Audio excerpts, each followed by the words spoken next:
very happy for this conversation today about the third attractor. And there is only one kind of similarity in all the conversations I had. I always start with the question, do you know the term the third attractor? And if yes, could you give us a quick understanding how you understand the third attractor, or what we call the third attractor, and how would you translate it in what you are doing and what you are feeling strongly about? Yeah, sure. I mean, um, my understanding around the third attractor is it's a coinage, at least in this space that we're talking about, of what I would call deep civilizational change, paradigmatic transition in how our civilization operates at both the kind of cultural and socio-economic level. It's a relatively recent coinage in this area that I know of, coming, like, I think used by initially Daniel Yeah. Schmachtenberger to basically describe quite an old idea. I mean, I think it's perhaps somewhat common actually with Schmachtenberger that there are quite a lot of neodualisms for somewhat old ideas, but it's a good neodualism. And so my understanding is that in a lot of discussion about civilizational change, going back quite a way, there's what are the paths forward, the third way. There's one way, or there's a second way. They are perhaps good or bad. Classically in politics, this was, the right or left dichotomy, and was there, or authoritarianism or libertarianism. And my understanding of the third attractor was in more classic political and social discourse, there's collapse, there's kind of when you fall into anarchy in a society, and it goes back even to Plato and other things, or you go into dictatorship or centralized control and Exactly. the problems of that. And the attractor terminology obviously again references dynamical systems theory, an area actually that I, as a mathematician, was originally working in and interested in. And in that, there's this idea of attractors. And so it sounds better, the third attractor, than the third stable state of a dynamical system. But essentially what we're saying is that there are different stable states and they're probably not stable states. They are strictly kind of attractors it depends how technical we want to be, but certainly it sounds better. But what we mean is there are different options for how our civilization can go. One is to fall off into collapse or anarchy and chaos and so on, the war of all against all. Or we could have a breakthrough we could go into centralized control and dictatorship and surveillance, if you like. But is there a better path, a good path, which is somehow combining the good aspects, I think, more in the Schmachtenberger presentation of addressing collective action problems, which will probably require some at least centralized coordination, and without falling off into the dictatorship, which would therefore avoid the anarchy. So the kind of the best of both worlds. We solve climate crisis, we address collective action problems, but we retain as much decentralized democratic kind of autonomy and other things as possible. I think implicit in there, and as I said, maybe I should check again on his presentation, but it's how much there is emphasis on inner evolution or the kind of big transformation. But in a way, this could become a name in a maybe in a more proximate to the mainstream discourse sense of a better path forward. Obviously, in the broader discourse, there's these bigger visions of social change. Most notably, I guess, a lot initially borrows from integral and eyes like that, but going back Yeah. like Hegel, Sri Aurobindo, Gebser, the vision of major kind of cultural paradigmatic shifts. So in a way, you could see the third attractor as a generalized label for that. Obviously, we use the term Second Renaissance, and other people use like the Great Turning or Game B, or there's a whole raft of these terms. Yeah, yeah, and what I find interesting is kind of two aspects of what you're bringing up, and I mean it's perfect how you describe how Daniel used the term, and for me there are two things there that are very interesting. One is for me the third attractor, the attractor part of the term, also Yeah. points to a question that what could be put out so that people would find it more attractive than Yes. voting for an authoritarian Trump. Let's put it Like we've like got to this. be a bit You know what? technically clear because Yeah. strictly in the terminology he's borrowing, I think, from in dynamical system theory, that's also an attractor. So the attractor of authoritarianism is actually the first attractor. Exactly, exactly. That's what he They're all says. Yeah. attractors in this in a dynamical system Yeah. sense, which is once you get near to them, they are like you get drawn into their orbit, like I mean, Yes. in a strict sense. But it's true that the hope is that all of these are stable states. Anything that was potentially stable is an attractor in. I mean, we're being a bit in chaos in dynamical systems theory. I mean, a tractor is strictly a set, but we don't need to get into the technicalities of it versus a point, Yeah, yeah. or But even a it's cycle. that it's definitely this kind of middle way that where people also would feel empowered to kind of lean towards that and not just be Yes, victimized by what is happening. Because in both ways, like authoritarianism and chaos, it's kind of very disempowering to people, no? yes, Because you it's feel definitely like not the you are the outcome. I think victim, no? Exactly. well, at least almost anybody wants. I mean, maybe there's someone who wants to be the dictator or something like that, but certainly those other outcomes are not what they want. I think the challenge for humanity has always, or for other species, has been that there are outcomes that we want that we struggle to coordinate on achieving together. Yeah. Uh, that no one wants anarchy, but we end up with it often, or no one wants war. There's very few people who look back and say, "Oh, it was great that we had the Second World War or the First World War." But war can sometimes be a rational outcome of competition between people. Yeah, yeah. But what struck me in one of the talks where you were talking was that you pointed out, if I remember correctly, that you can see how difficult it is to create community, even in a small way Yes, to create community, and that's something that is also a very big question for myself because before we can change the whole world, we'd better figure out how we do it with 10, 20, 100 people, no?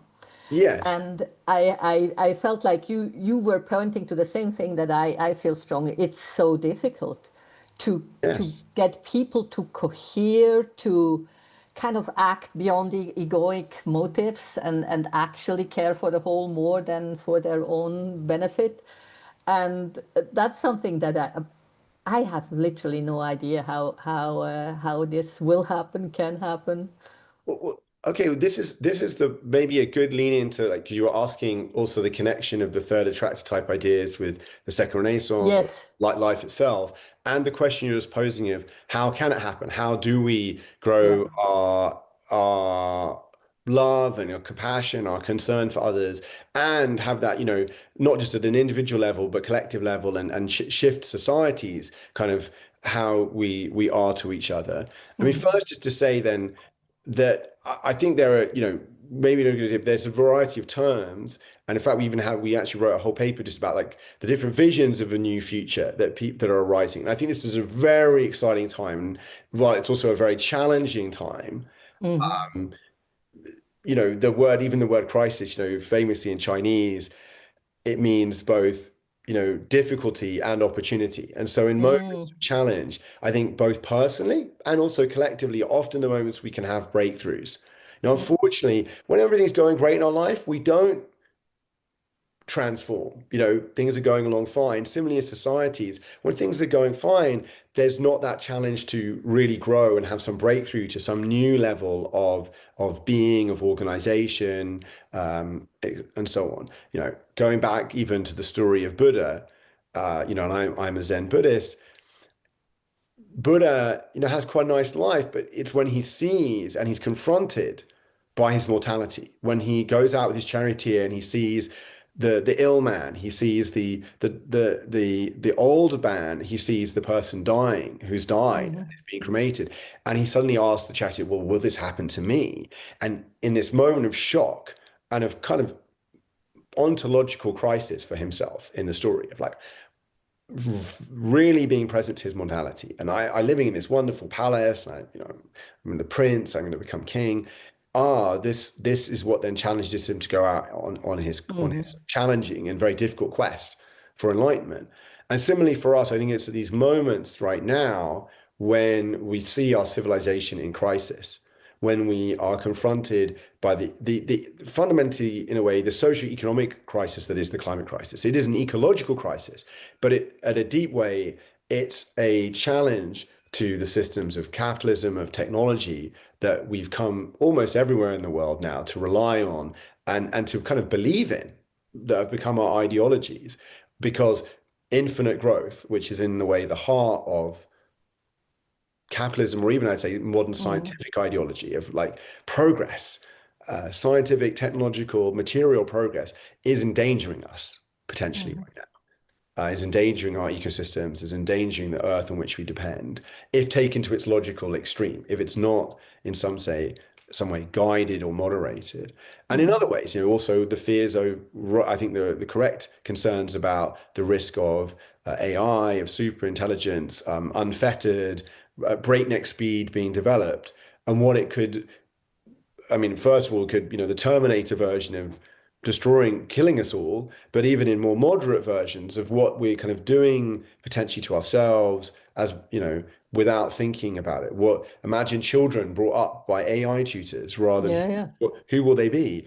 And so I think, though, those things are also catalysts. And so this then, maybe to introduce the second Renaissance a little bit, which is a project that life itself, along with quite a few other people, James Baker, Danielle, and several others have been kind of stewarding, which is, in a nutshell, the Second Renaissance is an initiative which provides an introduction to this moment of civilizational crisis and waking. And it's also a home for a growing community of people who are supportive of that idea and working to make it happen.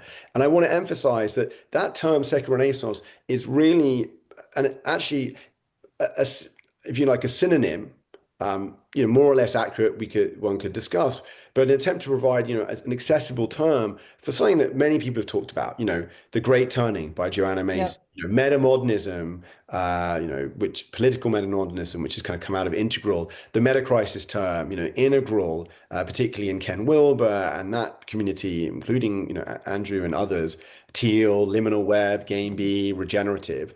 There are these terms emerging, and I think all of them, some of them describe the crisis, like the metacrisis, some of them describe the time between Yeah. worlds, and others point to the civilization we like to emerge, like maybe the Third Attractor, or the teal, or things like, or regenerative Or society. even turquoise. I Turquoise. resonate more with turquoise when Yes, we talk about the third attractor because sure. of reasons. Yeah, I agree. I mean, for people listening to this who are Yeah, more or less familiar with the color spectrum of integral yeah, and spiral dynamics, I would agree. Just people,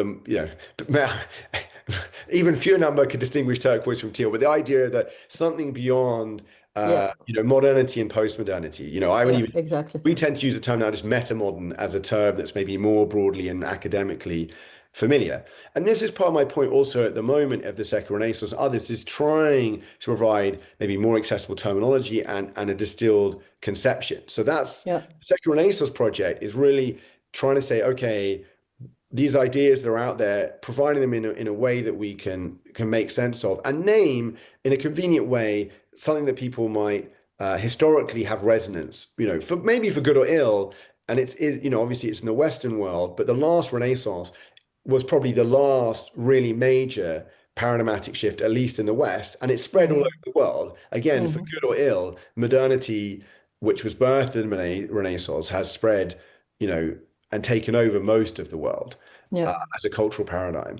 And And so, is still taking over most of the it's, world. Like and me being here in India, I'm very aware that here in India, it's only just accelerating this move from traditional to modern. yes, And you can feel it. I mean, I live in a village setting here. You can feel the whole spiral from tribal up to traditional to modern, and then in the cities a little bit of postmodern. But this is like the first Renaissance is still yes, happening here. exactly. I mean, this is something we talk about also I mean, these Yeah. ideas, by the way, which obviously you're very familiar with, but I think are very helpful. I mean, to always remember that we're talking, where is the leading edge of global civilization? And obviously, then Hmm. there's a huge distribution, even within societies, within countries, between being in, we could say, just for listeners who are familiar, like this idea of like pre-modern, let's use those terms maybe rather than the colors, but pre-modern Hmm. societies, which tend to be more hierarchically organized, more maybe more communitarian or tribal or so on. Then you have, modernity, which has, certain qualities, more, orientation around reason, around material, Science. around Yeah. science, etc. And then postmodern, which starts to be, the importance of feelings, the reintroduction of spirituality, a focus on ecology and the environment, and so on. Women's All rights. factors. And the thing that what's even within any one person, those are just, there are different parts of us that are in different Yeah, altitudes, yeah. if you like. The question then in the second Renaissance, just to finish, is to say then, I think what one of the things that when we start out at life itself was we were coming to, we came from a certain direction, maybe even more, we were aware of like engaged Buddhism, or we were historically informed, like we'd come across Teilhard de Chardin or Sri Aurobindo. Hmm. Um, but hadn't encountered integral at that point. But the point for now is to say, in the second Renaissance, there are kind of four noble beliefs or four noble truths, we like to jokingly say, and which we think are somewhat common across these other areas, these Hmm. other presentations. And again, not original, but an attempt to distill. And maybe it's just worth saying them out. And even before that, we were doing research about what we saw was common across these different approaches. Hmm. And one of them, maybe just at the very first version we had of that before we came to the Second Renaissance and the Four Noble Truths version, was simply that most people are interested in paradigmatic change in this area. So they're not interested in amelioration of just improving, say, Yeah. capitalism, making it less unjust, or you know correcting some of the externalities, environmental problems. They Many people in this area believe there's something kind of profound that has Hmm. to shift. That's at a deeper level. So that sense of paradigms from Thomas Kuhn and others of, there's one kind of system, and then there's kind of an incommensurate system. And I think again, the analogy for people listening, maybe people are very familiar, but I think it's useful to use the historical analogy. Well, if you were in the feudal times, and whether that's in maybe Japan or you're in Western Europe, where knowledge authority comes from like God or the emperor, whatever, and kind of power authority, secular authority comes from the king or the emperor or whoever it is. And that's the world you live in. I mean, and it wouldn't be really questioned. I mean, Yeah. people who question things would happen to them, but generally, most people would just grow up in a world of like, of course, I obey, just like I obey my father, I obey the emperor, etc. And then to be in a world like of modernity, where something like, no, authority comes from reason, Hmm. and no, power comes from the people. Just to think of how big a difference that is, and how it would be almost impossible for someone, if you teleported them from like 1000 AD to 2000, or Christian Common Era, sorry, 1000 Common Era to 2000 in the Common Era, they would Yeah, just, yeah. it would almost be impossible to understand what was going on to some extent for most people. So similarly, I think many people in this area are interested in what I would call paradigmatic transition. Yeah. Secondly, they're interested in what I would call integral or integrated approaches that integrate inner and outer. Yeah. And finally, I think that many of the people are what I would call pragmatic in the specific sense, or practical, in that they're interested in actual action and actual paths. They're not simply theorizing about these ideas, but interested in how it comes about. That was how we first described this back in 2019, 2020, when we examined this kind of different landscape, Hmm. as we Hmm. described this kind of PIP features. Now, in the second Renaissance, we got a bit more specific, and I think this is also an important aspect for this area, is getting clearer together, and maybe not always agreeing, but clearer of the kind of theory of change, the actual assumptions we have. And at least in the second race, I could set them out, which is the first noble belief or truth, if in Buddhism, is that there's suffering, that there is a problem. Yes. So this, for us, that's similar. There is a crisis or crises. There is a serious illness of our civilization. Hmm. There are, in fact, an escalating series of interconnected crises. There's the ecological crisis, there's a meaning crisis, there's a mental health crisis. Now, again, not everywhere, all at once in the world, but in the leading edge societies, in the cultural evolutionary sense, and that doesn't necessarily mean they're better. these kind of illnesses are most apparent. Most greenhouse gases are being emitted, by America, Yeah, by kind of, exactly. not by India in the same way, or at least per capita. So Yeah, first of all, there's serious illness, and often this term now, the polycrisis, we would call that, which is this term.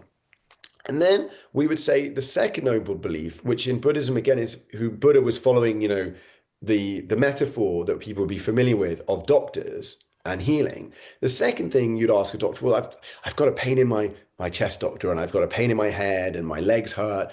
And the doctor would be then, having got all your symptoms, would be trying to work out what the underlying disease or illness was. hmm, And that's an important next step. And particularly in our world today, where I think more and more people see the symptoms and are conscious that something's really wrong, but there isn't necessarily a lot of coherence on what the disease is. And hmm, in our case, we'd say the second noble truth or belief of the second Renaissance is that this illness has its roots in our kind of cultural foundations, in our core yeah, worldviews. Now, again, this is very familiar to you, but that it goes through our institutions. It's not at the level of our technology or institutions, it's down into this root layer of our being, of our culture. And yeah, that's what we would say makes it a metacrisis. Now, again, the term metacrisis is an emerging term. Again, Schmachtenberger and Rosen and others have used that recently. Again, the actual idea is quite a lot older. You could say even going back to Hegel or Marx in a way, and others, not in the form we're setting it out, but the idea of like these deep structural causes. But this idea, we would call that the metacrisis. So belief number two is there's a metacrisis. The polycrisis is in fact a metacrisis, and it's a metacrisis because it's this meta level. It's this level below the things that we see, which is, forests being cut down or, AI being developed. And it's even the level below that where there's the technologies and there's governance structures and there's even collective action problems. It's the level below that in the way that we see ourselves and the hmm, world and what we believe, where knowledge comes from, what we even believe is true, and so on and so forth. Then even deeper into kind of some aspects of human nature, which do shift over time, but more slowly. yeah. So But in a way, in deep value structures, but this that, was always the case when kind of new values emerged. Then it created this tension, no?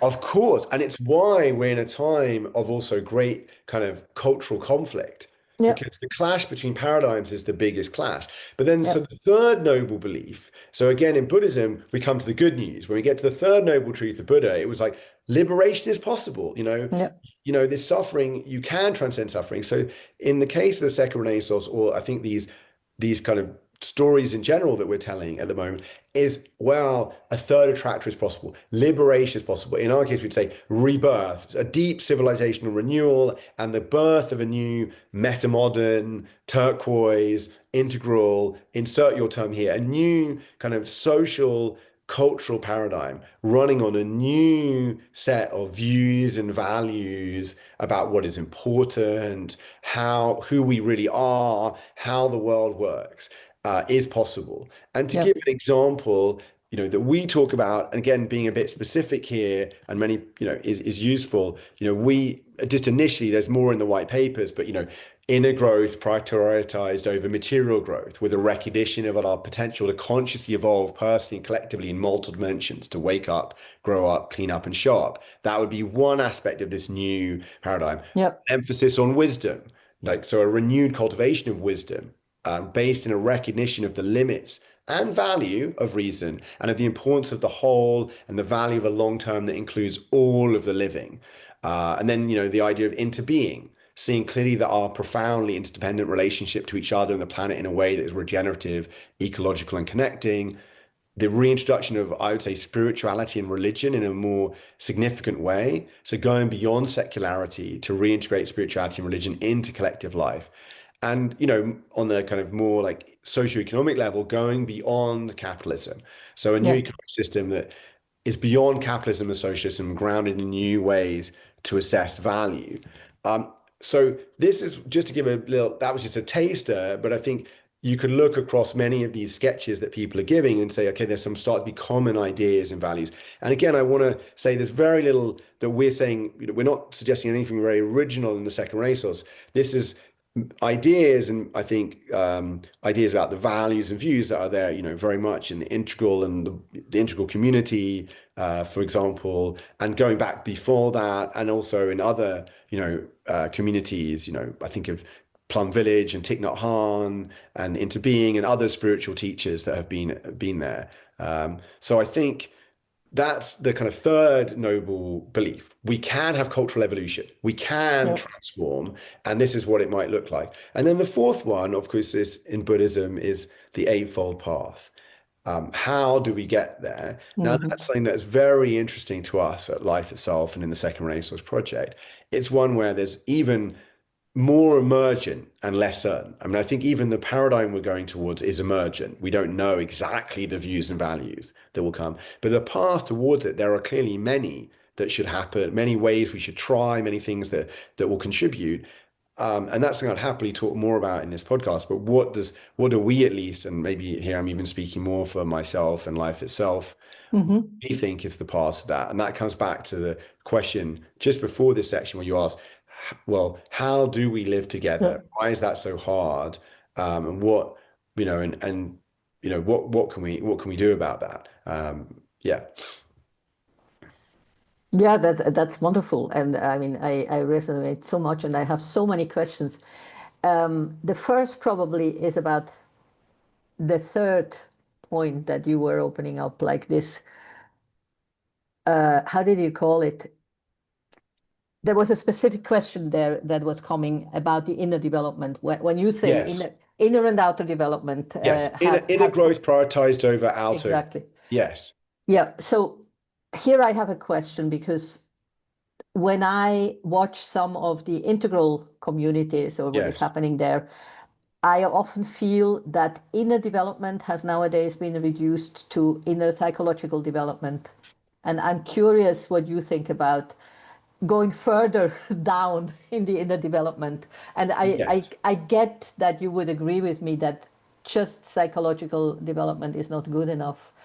I Yes. strongly believe we still want to transcend. We still want to access to transcendence and want to wake up, like the wake up dimension is as valuable as it always was, and actually Yes. starting point. Yes. Good. Yeah, sorry, I did. So, So, so maybe it's like, so there's two core white papers. There are quite a few more, but we're trying to keep things short again, accessible on the mhm. second race. So part one is like this, setting out what I've said, the what and why, the four noble kind of, Yeah, well, really the first three of the noble truths. There is a crisis. Its roots are in our cult, in the foundations of our civilization, our views and values. And three, cultural evolution, deep change is possible. Because sometimes when you tell people the first two, they're like, well, we're screwed, but yeah, actually to see that we have had these big shifts. Now I mentioned this because then the second white paper is more about how. And one of the things this relates to is obviously that conscious cultural evolution, personally and collectively, is crucial.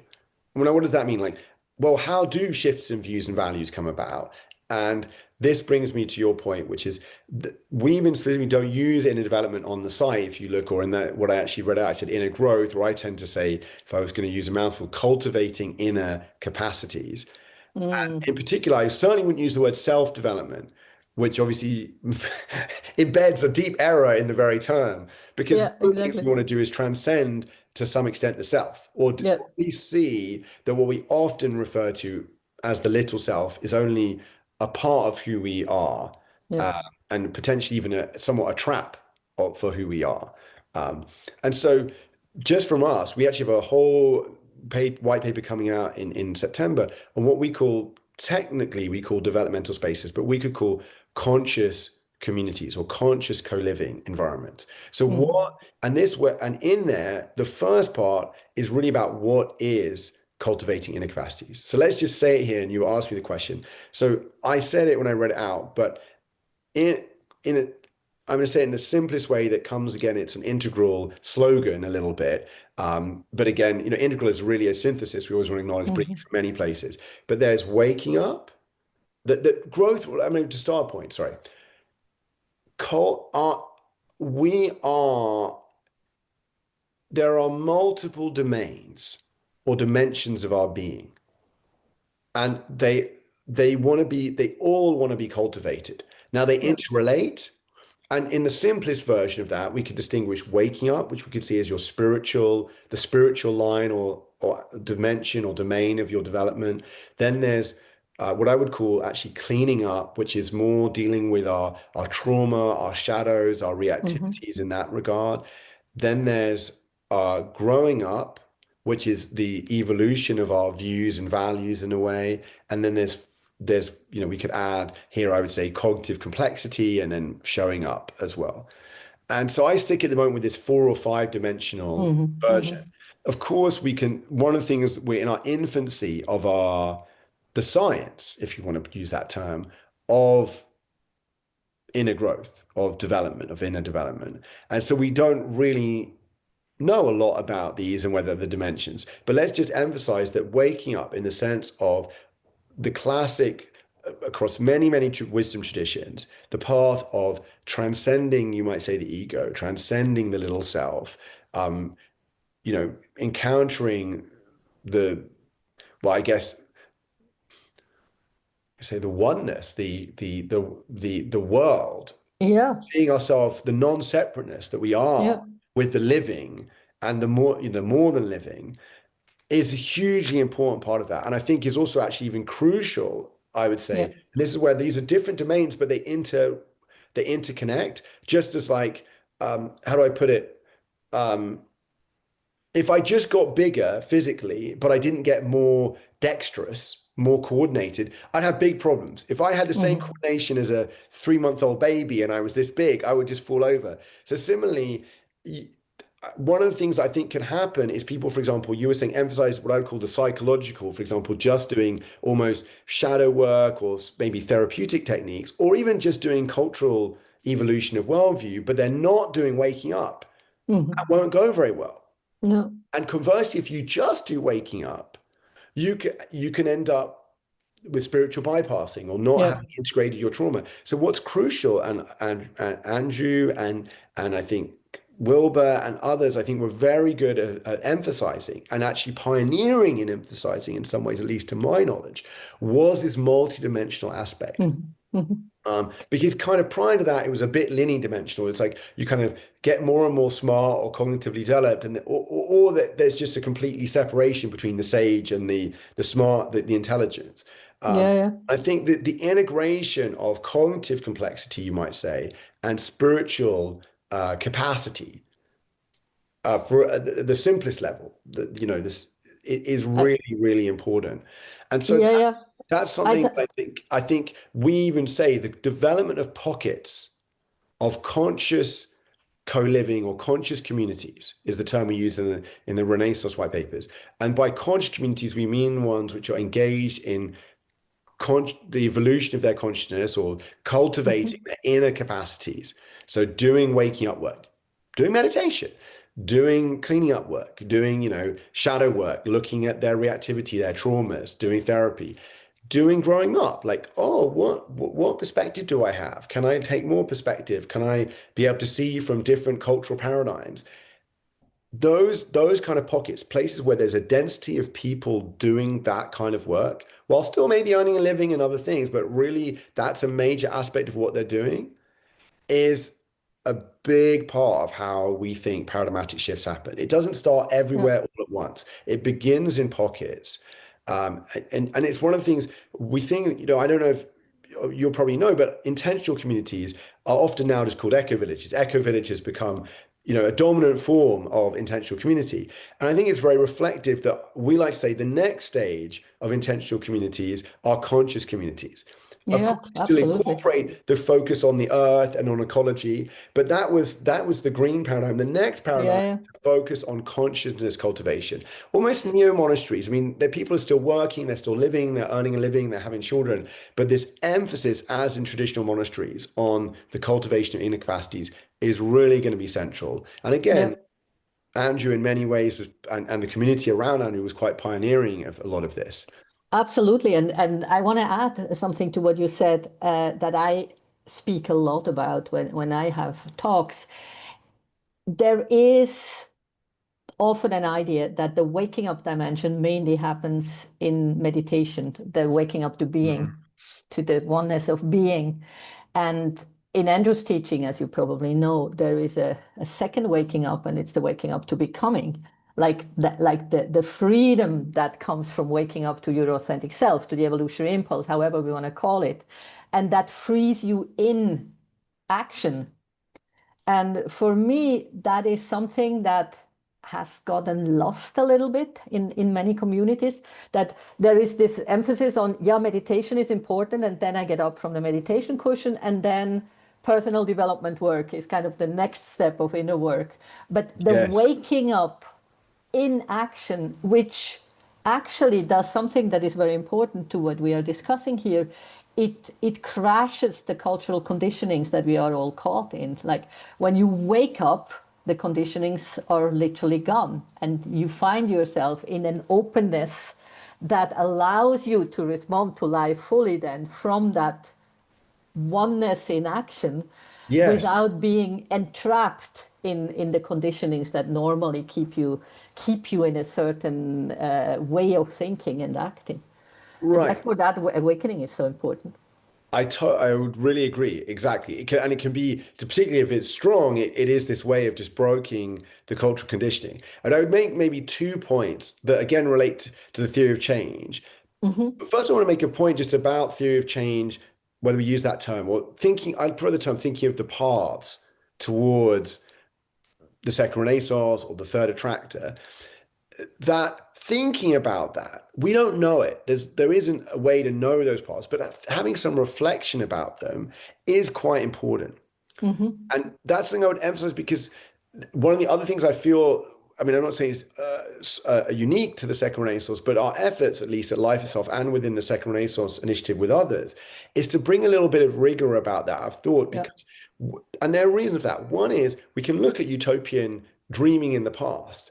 And when there was naivety, for example, in, let's say, Marxism, there was kind of not a lot of rigorous thinking about how this communist world would come about or rigorous thinking about human psychology. So being like, well, is it just capitalism that's leading people to be kind of somewhat Hmm. selfish or greedy, or are there other deeper aspects of human nature that would need to transform? So when we don't think very rigorously in advance, we can end up with quite bad outcomes that which we could Yeah. have avoided or done something about if we thought about. And I think certainly there are people out there who'd be concerned, there's quite a lot of sometimes valid conservatism of saying, well, dream of these better futures, but how do you know they won't end up in the gulag or something like that? And so I Yeah. think Yeah. one of the things is by talking about this kind of path forward. So that's kind of very important. And as I said, how do these kind of pockets emerge is one point, and the other is what you're saying about the interrelation of inner kind of capacity development. And another point I think that's very important to emphasize is I always think it's very interesting that the Buddha did not have just contemplation. Classically, there are these three baskets in Buddhism of like concentration practice, essentially, Hmm. vipassana, and then insight, and thirdly, ethics. Yeah. And the Yeah. danger Yeah. is, I have to say, on awakening, pure awakening stuff, in I mean, there's a classic thing of like, oh no, you can't awaken and be unethical. I think you can. I think you can wake up and without an ethical framework, you can go astray. I agree. Totally. And so 100%. I think this combination of this, and it's something we're also in the early stages of understanding, or I wouldn't even say the word understanding, having better understanding of the different basically practices, but also the different domains of cultivating our inner capacities, which we just said, the waking up. How does that relate to then the cleaning up and dealing with our shadows and deconditioning and dropping our frame, and then also to shifting worldview? And I think I would really agree with you I think you were pointing to. So I hope I'm doing justice to what you were saying. But I think there's a really valuable complementarity and kind of interdependence and mutual kind of support and resonance Hmm. between waking up which allows you to just kind of, oh, I'm kind of stepping back from the frame, from my ego mind that I was Mm-hmm. in, and shifting kind of cultural and views and values frame. The two things support each other, Mm-hmm. as I think you were pointing to, and I think that's really correct. And it's something that we are fascinated with at life itself, in terms and in the second race, particularly at life itself, is doing more research on that, both kind of Mm-hmm. the classic kind of rational search, looking at the literature and things, but actually doing practice and kind of action research, as it were, with people. And it's why at Life Itself, one of the big emphasis for us here at Life Itself is we're not just thinking about these things. We've actually tried to live in community. We started these hubs. We're actually living together with people, and things like that. And so, let me just, Are sorry. you living in community? Are Yes. you? Yeah, Yep. we've done that a lot. We've run these hubs where people live together. There's Mm-hmm. one right now in the hub next to Plum Village.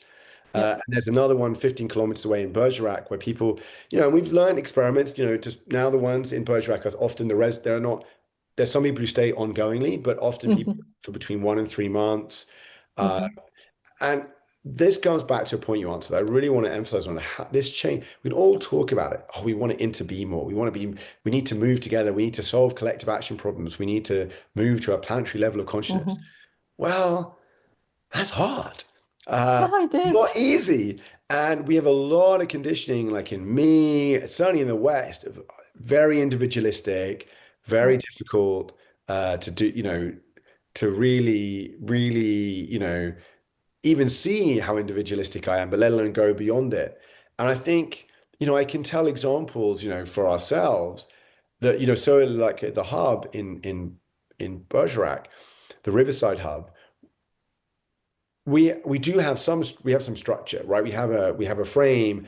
The idea is people can still do their work, so it's not all day, but there's some more intensive periods and other periods. But there's supposed to be a day at least, an hour a day at least of collective care, where people come together at the same time and clean and cook, and then there's a meditation time and there's other things. Just the difficulty we have in most residencies with finding an hour of collective care where everyone agrees to show up at the same time together, Wow. Yeah. Yeah. or then does actually show up on time.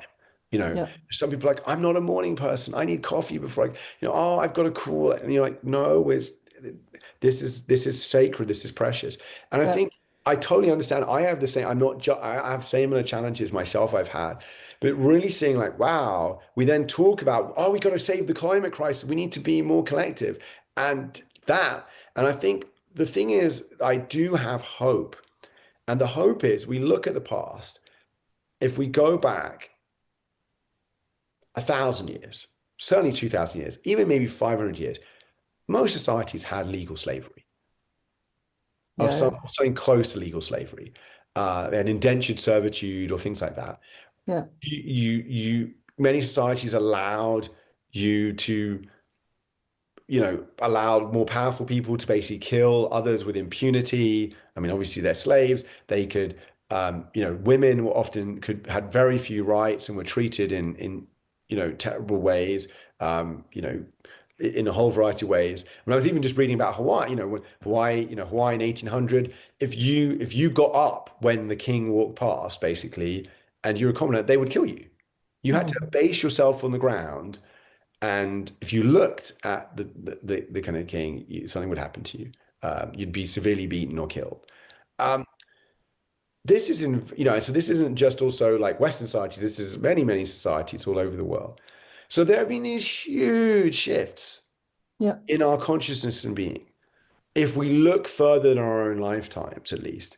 And so I think there could be really profound shifts in our level of collective energy, and particularly Yeah. the emergence. And I know I'm talking to someone, the emergence of a new way of being that could integrate the collective, and even the emergence of something which is almost more than us, with retaining our sense of autonomy. Not that we're going back to the tribe, not that we're going back to a situation where, yes, well, we're in a community, but there are all these oppressive rules and regulations and norms and taboos, but going forward into something that transcends both Yeah. Yeah. the old system and the new. Now, what that is and how that comes about, well, we don't know, I think, exactly yet. We have ideas, but we're starting to find practices that support that.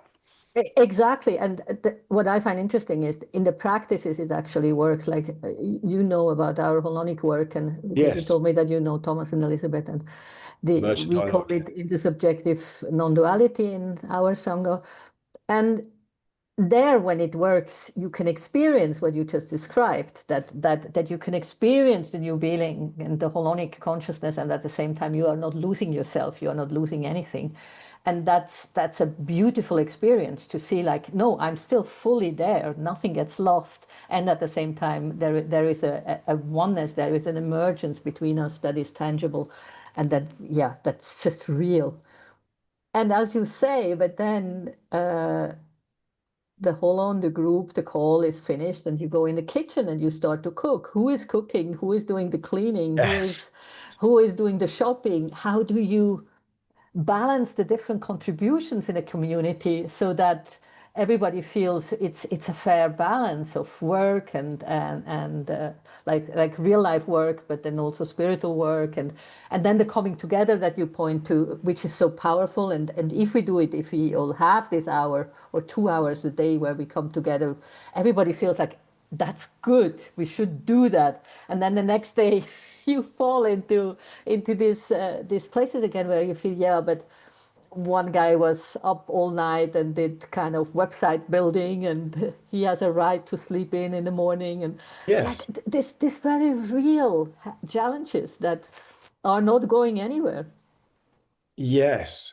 And I think the thing that we have to have is one is a kind of faith. And this is why I said it, what I've often liked about at least Buddhism is that the sense that there is a kind of faith Yeah. and it's not blind. It's not a blind faith. It's a faith which is based on my own maybe insight or experience, my own, while I may not be able to have gone all the way, I can see things that have already shown me that some of this can work.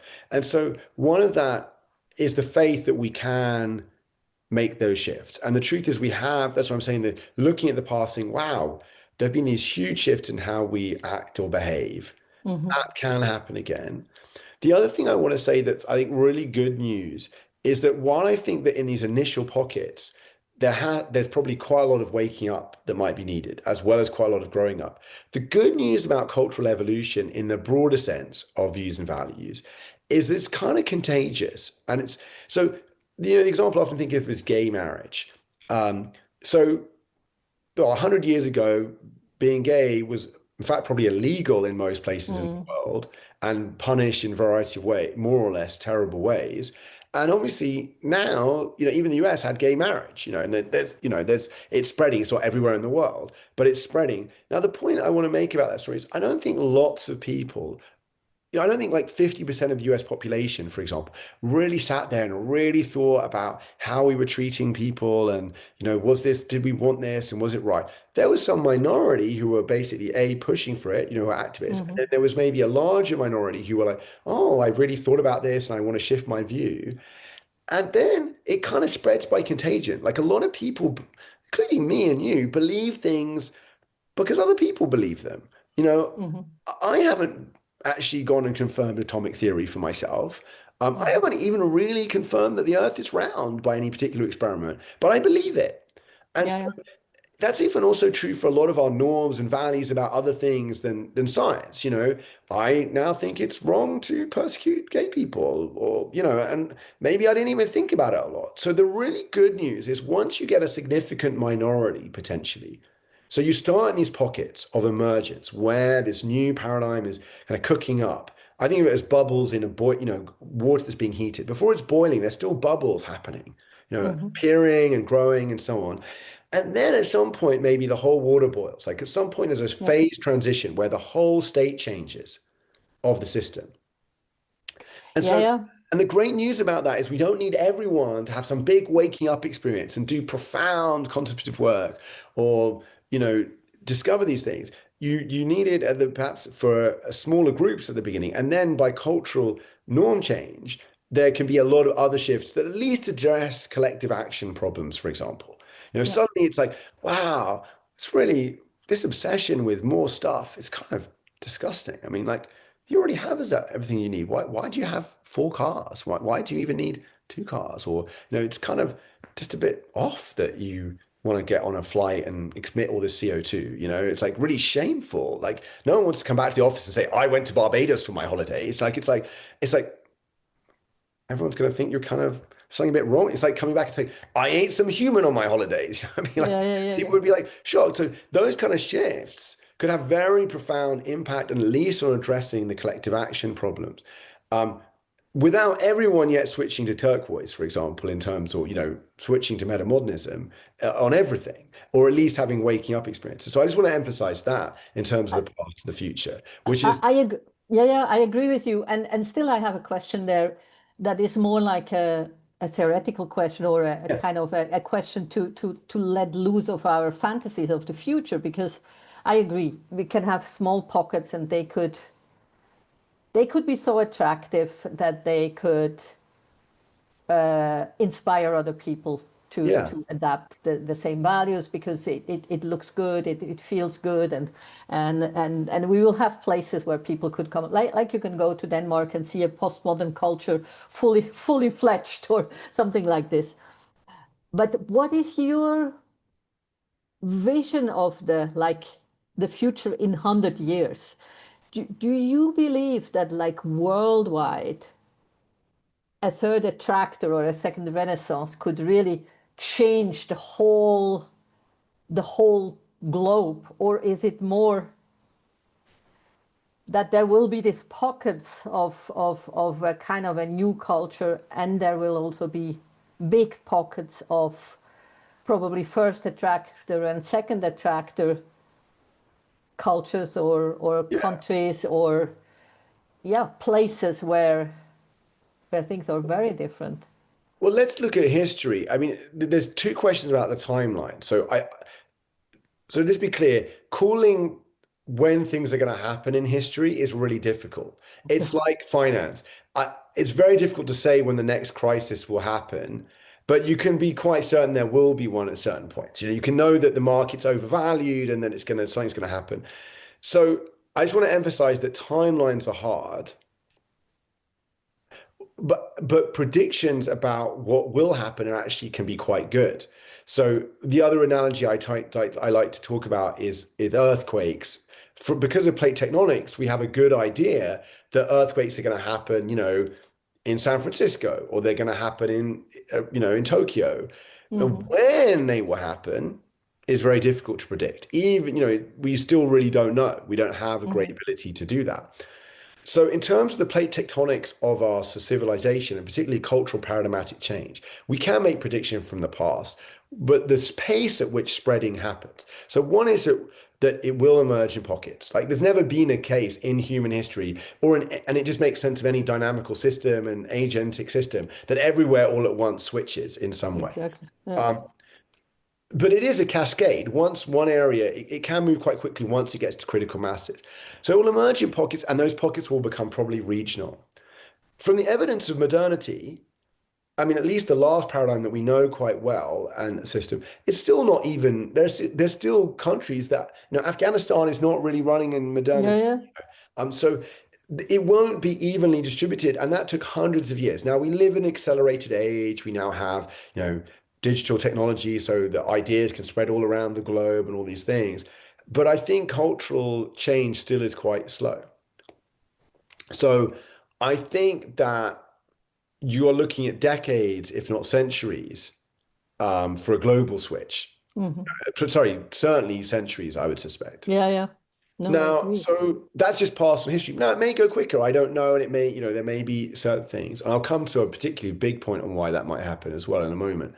So I think that if you're just looking in that way, um, that's what's likely based on the past. Like when we look, well, modern, the Renaissance at least, well, it begins kind of northern Italy and maybe a few other places, and then it spreads, and it takes decades and centuries to become certainly dominant even in a state. There's the Hmm. French Revolution in the 18th century, when you finally say, well, the French state, at least for a period, goes into, liberty, égalité, fraternité in 1790s, and then it has a reverse and back and forth.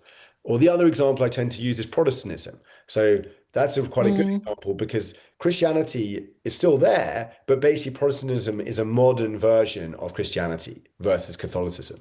So you can see this huge war for several hundreds of years, certainly decades and hundreds of years between Protestantism and Catholicism. Now, until Protestantism essentially wins, I mean, now it's almost disappeared, but mainly because it's become modern secularism in a way. But it takes a long time for a new paradigm to take over. And That's totally true, but isn't the problem now that, or the challenge that we well, have is that we don't I'm have about so much time, no? well, exactly. Well, this is where I have discussions sometimes. And the answer to that, I think, is looking at history. So, what I would say, if you ask me personally what I think is going to happen, the best case scenario, I mean, the very, very best case scenario is we do some kind of aversion move, right? We kind of avoid the collapse.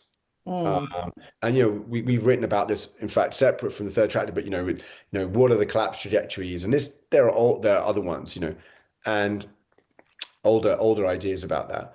My view at the moment is the Dark Renaissance, what I call the Dark Renaissance. There is a dark age before the Renaissance. Mm. Again, if you look at most previous paradigmatic shifts, if we go back historically, so the most resonant one, actually, I think for now, frankly, is actually the end of the Roman Empire. Yeah. Because the birth of modernity is actually probably more like likely at the moment, to be honest, post-modernity has to take over for a while, and it hasn't. Um, but if you think postmodernity is a full-on paradigm, it depends on what you think. Like, so I actually agree with Hansi Freinacht and Emil. I had quite a few discussions with Emil at some point, but that postmodernity is a full-on paradigm, and it will have to become mature before you're going to really. I mean, metamodernism will be I around. agree too. Yeah, yeah. Yeah. And so if you look historically, so at the end of the Roman Empire, you have the Dark Ages. Now, we now have more evidence that it wasn't too bad, but for example, we know that the quality of life, for example, in England, and like at least in terms of the houses that got built, the technology that was being used, there were not houses being built of the quality that were being built in like 200 of the Common Era for another Mm. 1,000 years. Hmm. Um, probably,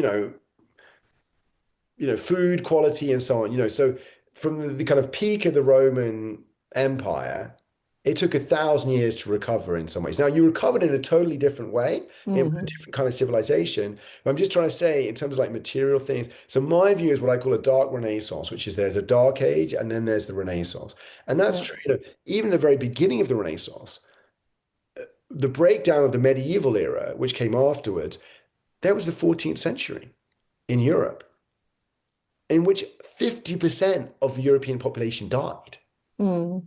in which you had famine, you had major crop failures in 1317 to 1320, because England, basically Europe was already overpopulated. The Middle Ages were very, Mm. 1000 Common Era to 1300 were a big growth time relatively. And then you have this ending, and then there's bad crops, and then there's the Black Death, Yeah. and you have this incredible, impact. And the Renaissance is partly even born out of that at that point. That's a lot. I'm just trying to say, and I think the analogy, though, I want to pick the analogy of the Roman Empire, it's the one I tend to focus on, is also people at the moment sometimes say, oh, but our new civilization has to outcompete the old one. It's going to be, oh, we're going to have we're going to have teal startups, which are going to all be self-organizing and flat, and that's why we're going to be better than the old paradigm. I'm like, I don't think that's I don't think that's going to No. happen so much. I used to think that more. And I think more the analogy of the Christianity and the Roman Empire, which is Christianity did not offer materially better situation. Yeah.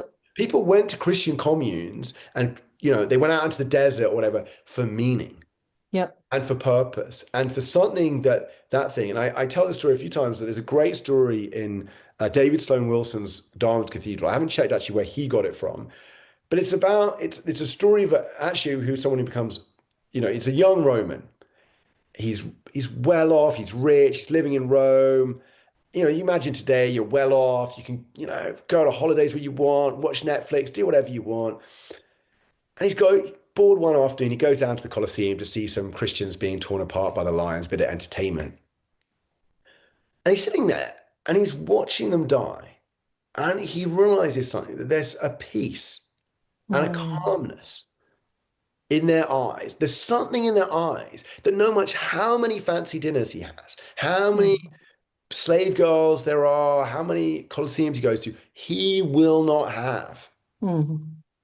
And he goes home, and later on, becomes Christian. He ends up dying in the arena. and it Wow. becomes a critical. Now, and my point is, what I think this is why the meaning crisis for me, I've come to think more and more is actually central. Although people sometimes dismiss it, it's oh, it's wet, it's just Western, or maybe it doesn't even exist. There isn't really a meaning crisis, like Viveki talking about and other people talking about. And it's not really Viveki. I mean, Max Weber talks about it. I wrote an essay when I was 18 at schools about how of nihilism and the emptiness of everything and where was the purpose. I think that's what Christianity offered people was meaning Hmm. and a Yep. purpose and a community. Yep. And I think that that's what is an offer. Now, my point is that was coupled with a collapse in a sense of a dark age. So in a material sense. Now, my praying at the moment is it's not even as severe as that, which wasn't that severe. But at the moment, it could be a lot worse than that. I mean, the Yep. predictions from climate crisis. Now, I almost joke, my best hope now is that climate crisis gets bad faster, but not too bad. Bad enough to slow down our breakneck technological progress and the dangers that we're proliferating at the moment without any capacity to control them. And when we already live in a world where we have enough food to feed everyone if we wanted to, where what we really Yeah. Yeah. need is wisdom, not more technology right now. And Exactly. that is almost so I think I have to say the very best case scenario is we avert, we all get wiser, we stop this. I think the more realistic one at the moment is what I would call a dark renaissance. And I think Hmm. either one is going to be through climate, I hope none too severe climate collapse, but some degree of climate breakdown that will lead us to an ecological breakdown that will lead to a real reevaluation. And obviously, and sadly, some pretty serious suffering, even in relatively good scenarios.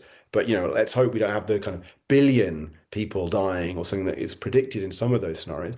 And the other one that I think could happen is you basically have, I would call it a non-terminal but bad case of superintelligence breakout. So a situation where it goes rogue, maybe it launches some nuclear weapons. I hope not that bad even, but maybe it kills 100 million people, that bad.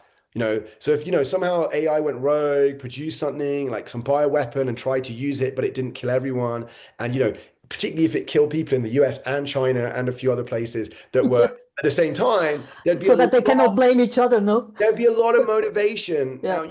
this is The Watchmen. If anyone's ever read that cartoon series, that the kind of the central sort of anti-hero has created this kind of almost like nuclear or a similar device to blow up a part of New York City. The idea being that this will then lead to world peace as Hmm. people come together because they'll think it's an alien civilization.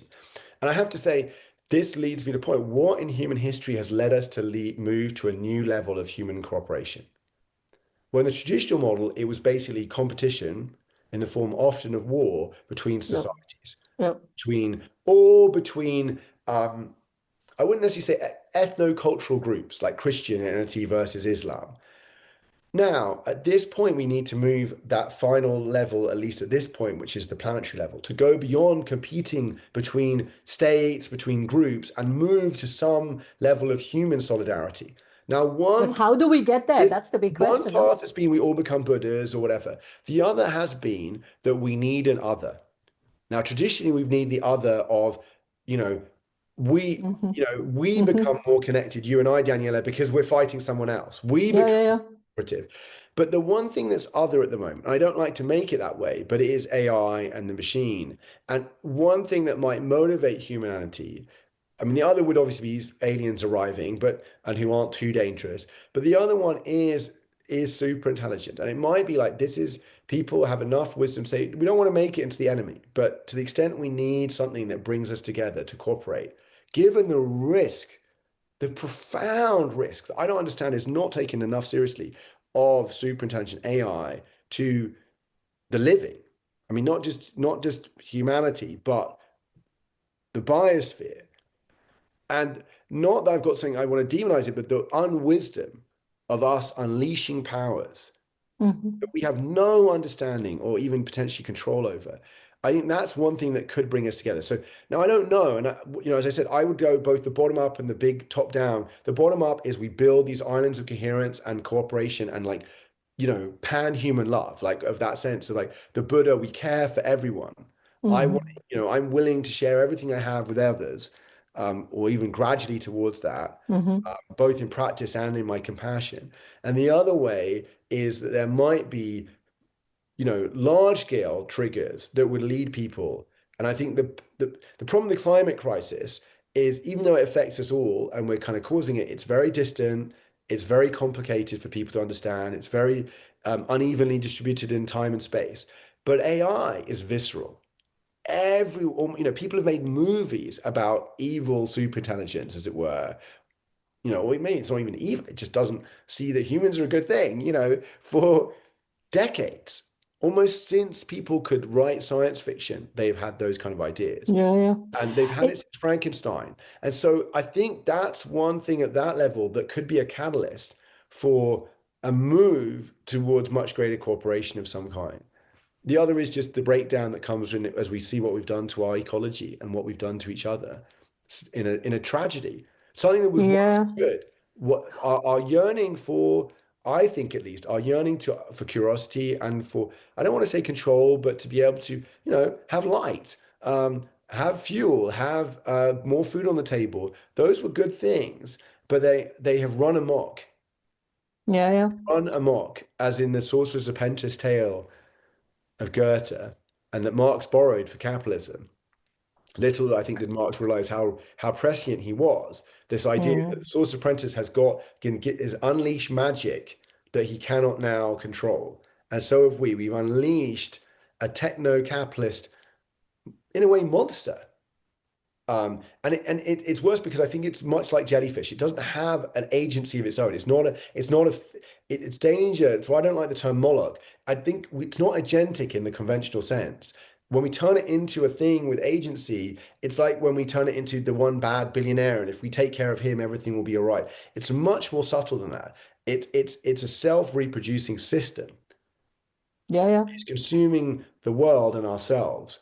Um, And to add to that, it's also interesting for me personally, just how I think about it. I'm much less concerned about AI creating the big catastrophe. I'm much more concerned about AI in the context of how human beings will use it against each yes, other. So for yes. me, this is much closer to my fear, to put it like this. Well, the point I'd also even say is, one doesn't have to debate in a way, you and I. We don't need to say, well, which No. one is. What I think is crucial is that what I'm emphasizing is that, sadly, particularly for collective action, at this point in human history, of the level of consciousness, the scale that is required for the level of consciousness operating to get the median voter, to get 50% action, to have politicians act, the risks of AI are visceral to most people, whether it's at the level of like, wow, I'm going to let an AI tutor bring up my child, to the Terminator style nuclear war. And the sad thing I want to tell you is that many of the experts, the Nobel Prize winner who in basically is the leader in the what let the breakthroughs Mm. in Yeah, neurotechnology, yeah. Hinton, through Hinton, yeah, yeah. to Elisa Yudkowsky, I mean, whose next book is If Anyone Builds It, Everyone Dies, which comes out in September. I think the full-on existential risks are quite serious. And the irony, and this is an irony, is that most of the discourse around AI risk, I would say, ends up being had in this modernist frame of engineering and control. Hmm, hmm. We're going to control this thing, rather than of this humility of, my God, we've never done that Mm-mm. effectively before. Why are we going to do it now? What wouldn't it? Why? And the other thing that's happened, I think, that is it's a great example of how systems reproduce themselves, sometimes consciously and unconsciously, is the lack of confidence or trust of so many people, particularly in tech, which is where I came from, in Hmm. collective action and in coordination. It's all about, oh, we're going to build the blockchain. We're going to build this decentralized thing. We're going to engineer the control problem for AI. No, you're not. And No, it hasn't there's happened. this lack of faith in human beings. And I think this is something I just want to actually. I did a lot of work in civic tech initially. That's what I did before starting life itself and build. Hmm. And it was fascinating to be like, no one was any more in this. These were progressive people who really wanted to improve their society. None of them joined a political party mostly. No, we're going to build an app. We'll build an app to help people vote better. We'll build an app to do this. We'll build some decentralized system to stop corruption. There wasn't a lot of like, oh, I'll join a political party. Oh, I will engage in an activist movement of this kind. And I always joke that, the greatest trick the devil ever pulled was persuading you he didn't exist. The greatest trick that libertarianism and kind of like the kind of anti-collective, you know, movement of a kind, particularly in America, which by the way has influenced the world through Hollywood and everything, Mm. is persuading you that the state doesn't work and the state is evil and the state is bad and Yeah. nefarious. I mean, the funny thing for me at the moment is while states can be oppressive, you know, there's been this constantly declining trust in government in the West and world, at least for the Yeah. last 50 years. Yeah. Well, And in government the last 5 years, extremely. catastrophically. Yeah. Well, actually, government performance hasn't really got any worse. If anything, it's Hmm. got somewhat better. And the other aspect is I always think people underestimate, and I think this is why culture again is so important, the incredible mimetic influence of Hollywood. And this is Yeah. one side story, if I Mm. can tell you, which I always love. And again, I'll just get the name. There's this incredible uh, um, book by David Hackett Fisher, who's a historian, but he's also a pioneer of, I'd say, cultural evolution studies. And he wrote this book about America and about the cultural foundation of America. Like what there are these, the core point of his book called Albion Seed is that there are four different groups who emigrated from the UK and were the settlers in America, the Mm. colonists, if you like, in America, and that you can trace the distinct cultures of those four groups today in America. Mm.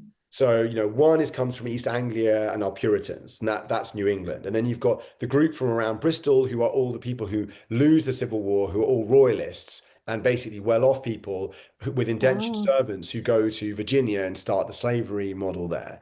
And then you've got the group who go to Appalachia, who are from the borderlands of England, between Scotland and England, Mm. which was a lawless, violent area for millennia. And of course, what's the most lawless, violent area of the United States? Well, it's Appalachians, like the Southwest thing. But the point I would like to make from that book was that everyone, every group from England, at least, that who dominate obviously US culture as it is today, they all were fleeing state persecution at the Wow. time they left. Yeah. So even the Roundheads, so even the Cavaliers who go to Yeah. Virginia, who are aristocrats and well off, they're fleeing the persecution of the Puritans when they've taken. Yeah. The Puritans have left because they're being persecuted by the state. The people who even go to Pennsylvania, the Quakers, are fleeing persecution. Um, so America is founded on a story that the state is a threat. Mm. So what do you see in Hollywood movies today? Do you ever see a Hollywood movie, like even like things like thrillers, like The Bourne Identity? The constant story in US culture is even there is it's the CIA is corrupt. It's often a Yeah. lone hero. It's completely individualist. It's a lone hero versus the state. Yes. The official US state, you know? So you have this incredible export around the world. The state is dangerous. Yeah. The state is kind of corrupt and in often the most subtle places. So, you know, I even watched for apparently it's kind of meta modern, the latest Superman. You know, again, it's like, well, in this case, the state's kind of dumb, being corrupted by this Lex Luthor guy who's this power corporate interest. You know, this, and it's one guy or a few team who are going to save the day. Yeah. I think that's the other thing to maybe make a point to is that we also need to be putting out, like, so in terms of paths, you know, one is pockets, one is large scale political action and social movement around like AI risk or things like that, or climate change. But the other is memetics. And I think telling stories, making movies that portrayed this new kind of collectives in a powerful way. And I know you were sharing Mm. a book with me, but you know, share it, you know, in books, in movies, in comics, in songs, this vision of the future. Of a different kind of future, exactly. Exactly. Yeah.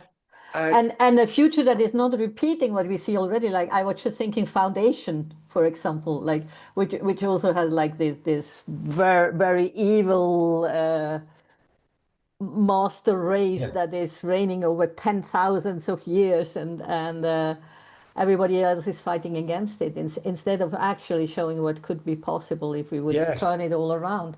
And also like this whole question of this is really bothering me, how we bring together top down and bottom up approaches, because I deeply feel it needs both.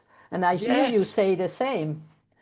And I don't see it. I do see these pockets of yes. prototypes, but I don't see any coming together on Well, global level to actually, is that too negative? Do you see? I think it's so. First of all, I think we want a global, local, Yeah, exactly. but I think there are two things. So one, there's, I think we talk in the Second Renaissance white paper and generally that there's this kind of interdependence of, on the one hand, these pockets where you're forging and you're living the new culture, and particularly at the Yeah, cultural level, like, yeah, and you're developing the capacities, for example, also for leadership, for relationality around that. And then on the other hand, you do need a movement. You need a movement that transcends any one of those pockets. Now, those movements can be fractal in the sense they don't have to be one for the whole world. They could be regional and so on. But that's why even we start the Second Renaissance is this and the intention, and joining with others is not excluded, but joining with others in a bit more concretely to say we want a movement and an ecosystem of this kind. Now, to do that, though, there's we can have now a bit of a tactical discussion. There's somebody saying, well, there's all these movement of movements. Let's form a movement of movement. And I'm like, I don't know, at least from my experience organizing, that will happen at some point, but it's hard at this point, given how new it is. I would be yeah, saying that what you want is kind of individual, if you like, sanghas, communities, getting more, getting an ecosystem or movement and things they stand for. So like in the Second Renaissance, these Four Noble Truths, getting beliefs. Now, yes, so then there's this independence, the pockets as they grow and become regional, but they're part of a movement. The movement is something that is a beacon that many more people can see, which will flow people into pockets. And the pockets are crucial in that if at the moment, if we don't have the inner maturity, what will happen to this movement? It will become like all the past movements. It will mm. not even that it will become as bad as communism, but it would, like the environmental movement. It's been great. Maybe things would be a lot worse without it, but it hasn't been nearly as successful as we would like, Yeah, yeah, I would say. And I think so. What I'm trying to say is that right now, do I have the wisdom to deal with what happens if suddenly there was power coming my or your way? Do we have the wisdom personally or in a collective to really hold that, to make sure our shadows don't overwhelm it? So I would say at the moment, I think we hmm build those two things up, hmm develop the collectives and train leaders, for example, start leadership programs. Start Yeah, programs. yeah, We're actually trying to people maybe who are living there or coming through for months at a time. So there starts to be the capacity and also build a movement at the same time. And that's what Second Renaissance particularly, why we're really aiming at trying to develop, support the emergence of a movement. yeah, that's Around amazing. Second Renaissance Yeah, and more broadly an ecosystem. And that yeah, means like having these clear statements of what you stand for and then trying to tell people about it and have meet. There's local groups who are starting to meet and so on. yeah, yeah, That's happening. And I think these now the thing is, just to come back, I'm a pessimist not on a time scale of which our problems are unfolding. It seems to me not inevitable, I don't like to use that word, but highly probable there is some kind of breakdown. So you're saying, yeah, oh, well, will this happen on a scale fast enough to avert climate crisis? At this point, I don't think. I think that as I said, the best hope is that things go quite bad on the climate crisis, or there might be a miracle in like fusion technology or something. But we have baked in already pretty close to 1.5 to 2 degrees yeah, yeah. without carbon Yeah. capture, which is always this. And the Hey, climate change is only one of the planetary boundaries yes, that are being violated. There are there are multiple many others more. Yeah, exactly, and you look at the past of human civilizations, and the writing is clear. yeah, yeah. We've overused going back to ancient Mesopotamia, where we now know that many of the early city states collapsed because of their ecological degradation. hmm They cut down all the trees, they would irrigate, and with irrigation, they basically salinized their fields to the point that hmm they destroyed their agriculture. Wow. We now Yeah. know that humans have overexploited ecosystems, unfortunately, for thousands of years. And hmm you know, now we can become sustainable, we can become regenerative. But I sadly think it's like I once asked a Zen master, when do people change? He says, when they have to. Yeah, that's What he meant unfortunately was true. they normally it was a crisis, someone getting divorced, a parent dying, Yeah. illness, losing their job, that often really catalyzed the deep work. Not always, but often was what, and I feel for a civilization, my hope is it's not too severe, but it will be that kind of shock that will have people be hmm like, wow, the way we are living is not sustainable, is not the way we want to be. Yeah, yeah, exactly. And out of that, something beautiful can be born. Now, it might be Yeah. possible to do it before. And I certainly think either way, what I want to say is building those pockets, those regenerative, second renaissance, third attractor, conscious community pockets will be valuable either in a kind of amelioration or, averting, or they are islands of light in the Yeah. coming darkness. And Yeah. certainly the movement, whether the movement helps immediately avert what is coming or is already a global network of people coming together with shared beliefs that can then catalyze change. Um, Yeah. Yeah. Either way, I think is valuable. And I think you want to bet on. Have you read Said Davalabani's last book, The Second Sapiens? No, I haven't read that book. I've been thinking of Dwayne Elgin, but no, I haven't. Tell me about it. It it's about all of this, and he goes deep into all the planetary boundaries that are already violated. And his conclusion is pretty similar as yours, that we probably will go to a very dark renaissance or a dark age, but that it would be good if we were prepared with new cultures coming up, so that after the big collapse we actually could rebuild in a much more positive and better way. And what I find interesting in what he points out is when he thinks a lot more global than other people, and he speaks a lot about that we have to have CAPI, coalescing authority, power, and influence to actually be able to create the change that is needed for real change, for a real global change. Like that it's not enough to have these pockets of well-meaning small communities, that we also have to find ways Oh, to the power yes, totally. Just to be clear, centers. to go a little bit more deeply into the story of the what I would call the kind of like there's a cycle back and forth. So pockets form with leadership. A movement is arising. That the leaders from the pockets provide are crucial, like capacity for a movement, right? That Hmm. movement can, and one of the things written into the belief, like our kind of like our mission statement of life itself, was to form a political movement in the broad sense, not especially party Hmm. political. So I think you have to be then attempting in a wise way to engage, to Yep. find political power, to then implement institutional and social change. Yep. So what I'm trying to say is there's this kind of and then that makes it easier to form pockets. And there's Yeah. Yeah. Yeah. Yeah. so for example, just we're right here in Bergerac around Plumvillage and so on. This is where we chose, for some reason, we say our dream in the next decades was a transformative region, a Yep. second Renaissance region. And it could begin like, okay, there's some hubs, and then there's enough people to elect the local mayor, and then the mayor, in a wise way, still engaging with the traditional culture that's around, but it starts to implement something, makes it easier to start an alternative school Yeah. here. Yeah.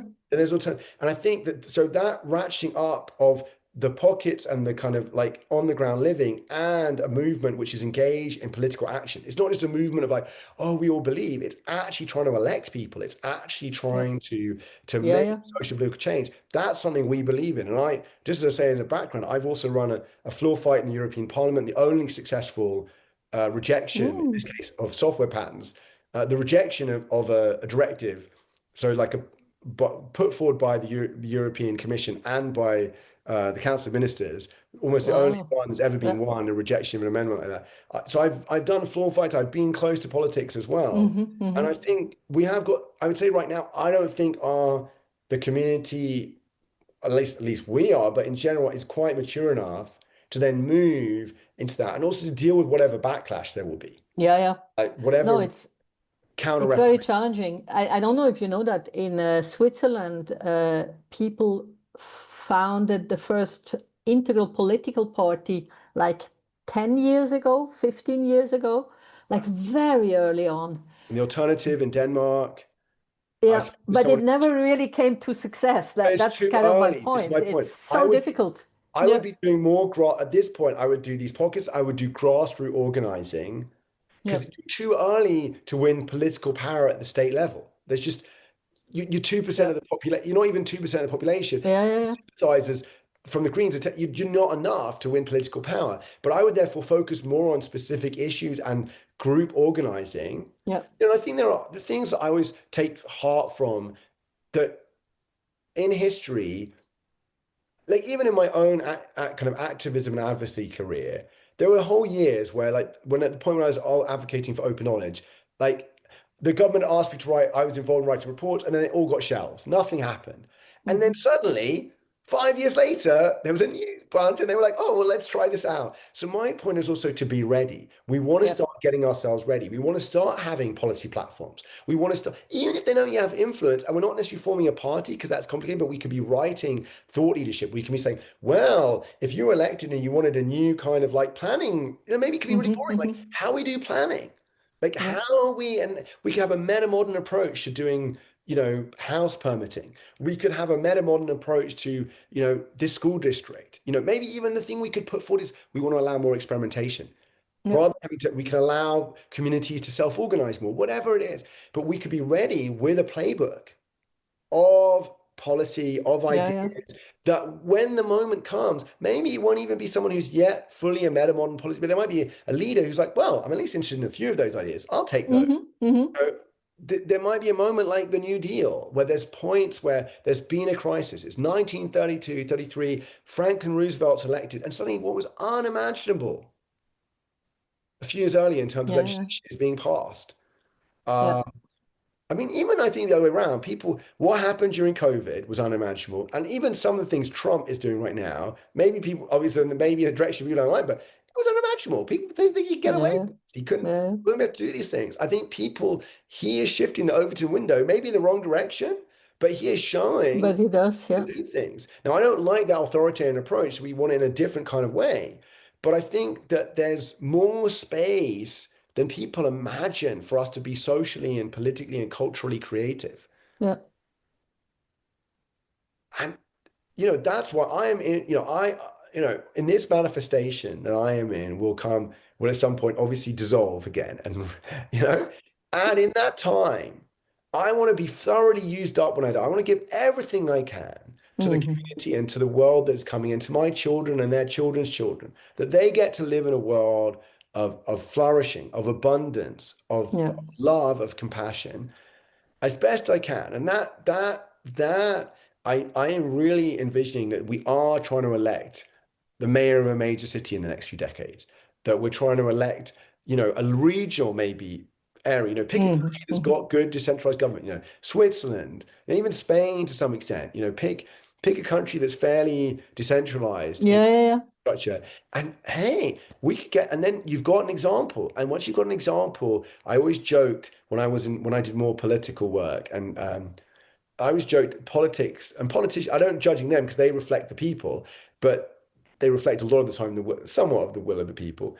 Is there like that thing seen in Harry Met Sally? I know people know the orgasm scene where she's like, oh, you don't realize women fake orgasms all the time. And he's like, no, they don't. And she's like, I'll show you. And she fakes it in the cafe. And the woman next to her, the great joke is she turns around, she says to the waitress, I'll have what she's having.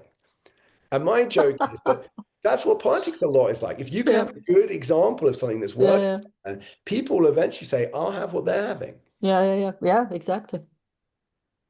So Show, not tell in the end. Yeah. yeah, Yeah. Exactly. Wow. Great. Is there anything more you would like to cover from your side? I think we covered a lot. I think the other thing I think in our space, I mean, just to say, I want to say something for today about like maybe people at the end of this don't know who, maybe I'll put it at the beginning, but I didn't say a lot about who life itself were. So, because I want to say Yeah, I'm here please. representing life itself, Hmm. which is a collective of pragmatic utopians who are committed to practical action for a radically wiser world. And then the team includes like artists, technologists, researchers, and contemplatives. And we create conscious co-living hubs, we start businesses, we do research and engage in advocacy to pioneer a wiser culture and plant the seeds of a second renaissance. And, Mm. ultimately, we're ordinary people choosing an extraordinary path, and we're a community seeking to integrate presence with purpose, Yeah. practice. Now, what I want to say at the end is one is I want to say I'm representing the collective, and there are many other people who are key members. So Sylvie Barbier, previous co-founders like Liam, Kavanagh, and many others in the Hmm. team who have helped make Life Itself. And the second Renaissance also includes several other groups and stakeholders. I've mentioned like Intentional Society, Yeah. Liminal, Limicon, the founder of Limicon, Danielle, and others. And why I say that is that the other thing I think at the moment, and it's not, delighted, I think it's wonderful I'm obviously here doing the podcast with you, but there's a really big shift from ideas to practice. And I know Yeah. you know that all too well. But what I mean is like even like the Third Attractor, we talk about these things. And I think, by the way, Schmachtenberg is an incredible communicator. And I'm not critiquing him, but and I don't think he's aspiring to say, I'm walking the talk of living this. Or No. I'm not saying he isn't, but there's a tendency for us at the moment in our culture to people with ideas who talk about it. And one of the things obviously I'd say at Life Itself, one of the things right at the beginning was we didn't talk. We were like, we're just going to try and build these communities. Yeah. The reason we talk more now and we've done things is we know we need to attract more people. One of our lessons from our first 5 years, we're now 10 years old, was we just tried to build the intentional communities and conscious co-living. And it was like hard to find people. That was the challenge Hmm. we discovered. Yeah. Yeah. People say they're interested. And I so know. part of doing the second Renaissance is that more people might hear, and some of those people might be like, wow, I actually want to go and make this actually happen. Yeah. Not just watch a YouTube video, which is already amazing that you're thinking about it, but actually I want to come try and live this. Actually try And and they find out it's hard. yes, and build a business that will actually Yeah. sustain ourselves or whatever, because we're like, that we actually try to sustain ourselves in that Yeah. way. Yeah. But I'm saying that is important. We also talk to the people and find more people, sometimes who are not so good at articulating their ideas, but are Yeah. actually practicing and doing it. And then learn either maybe Yeah. sort of report on what they're doing. But what I'm just kind of emphasizing is that I think we're also at a moment when there's shift from ideas to practice. And Yeah. often in our culture amplifies ideas that sound good. And it's for example, a 1.5 hour talk of just watching someone do the garden, isn't very compelling. Yeah. But Yeah. Yeah. an hour of talking about these big ideas of how we're going to transform the world, and we need both. Yeah. And I think it's a moment where the more we can emphasize, well, okay, how do you do it? And in this episode, we talked a bit on the big ideas, and Yeah. we could do maybe we will or not, but I could do a whole thing maybe with other people from Life Itself, Valerie, Sylvie, and others, Catherine and Lauren and other Naima and many others from around Life Itself about, well, what does this look like day to day? What are Yeah. Yeah. 10 years of struggle, or hearing from your experience and the experience around Andrew of what it takes to actually build a transformable community, including the blow-ups and the challenges and all of the Yeah. toughness, the breakdowns that we've had, Yeah. Yeah. the Exactly. challenges, the people No, leaving, the people coming, all of that stuff that isn't talked about so much. And I think that would also be really inspiring actually to people, that it yeah. can be made real. And it is Yeah. amazing Yeah. if I don't know if you realize that our platform, our brand name is Manifest Nirvana, I know which it. I is know that exactly pointing to what you are pointing to, because and Andrew's it's all about manifesting Nirvana. and you did create a community. Yes. There is and was incredible community. But I'm just saying, emphasizing that Yeah. Yeah. and talking No, about that, totally. which is harder to make as maybe sometimes as compelling, is really Yeah. important. And maybe, I'd love to happily have a follow-up, or if you're interested, and talk more about that. But I Yeah, just think, I would love that, and probably pull in some of my co-creators, and then we could have a conversation about what it really means to create this, the exactly. community, and the seriousness also of the community, no? Yeah. Yeah, And even things like, how do we incorporate children? How do people make a living? yeah, How do you deal with conflict in a constructive and loving way? All of these things would be amazing. And I think and how do you find time to practice truly yeah, while being in a community and doing, I think this would be an amazing thing to do, Daniela. But I just want to leave yeah, also with that at the end of it. Maybe I don't know what parts you'll keep, but to say really, we've had these inspiration day, but also know it is getting manifest Nirvana. mhm, It is being manifested, and more yeah, and more people are trying things. And this is a time that you can come and actually get engaged. And it can be anything from just spreading the ideas you've heard on this, sharing with your friends, to actually coming living at one of the life itself hubs, or living in one of the other Mm. communities that are out there of different kinds.